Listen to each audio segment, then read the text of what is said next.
السلام علیکم ورحمۃ اللہ وبرکاتہ۔ جی وعلیکم السلام۔ شیخ، برقعے کا کلر رنگ جو ہے کالا ہو، اس کی کوئی دلیل ہے شیخ؟ مطلب کوئی کسی نے سوال پوچھا ہے کہ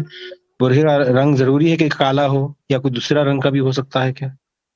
دوسرے رنگ کا بھی ہو سکتا ہے، اس میں کوئی شک نہیں، لیکن آپ یہ جانیں کہ پیارے رسول کے زمانے میں پیارے رسول آیت نازل ہوئی وَلْيَضْرِبْنَ بِخُمُرِهِنَّ عَلَى جُيُوبِهِنَّ، عورتیں اپنے اوڑھنیوں کو اپنے سینے کے اوپر لگا لیں، یا یہ کہ يُدْنِينَ مِن جَلَابِيبِهِنَّ، اس کو لٹکا لیں۔ تو ابھی جیسا کہ بعض تفسیر کی کتابوں میں لکھا گیا ہے کہ یہ آیت نازل ہوئی،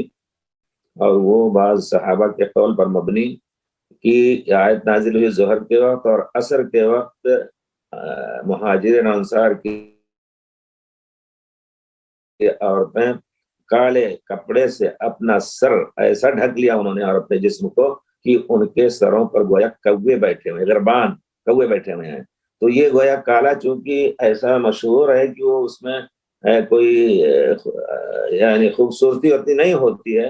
اس وجہ سے شاید پیارے رسول کے زمانے میں اختیار کیا گیا، اور چونکہ وہ لوگ تقویٰ اور طہارت ہی کے اعمال پر زیادہ کوشش کرتے تھے عمل کرنے کی، اس وجہ سے کالا ہی افضل ہے۔ لیکن اس کے علاوہ اگر سادہ رنگ کا ہے کوئی، یعنی ہلکا رنگ کوئی اور ہے، پیلا ہے، کالا، نیلا ہے، تو انشاءاللہ جائز ہے، کوئی حرج نہیں، لیکن ایسا نہ ہو جو پورے طور پر ایسا بھڑکیلا ہو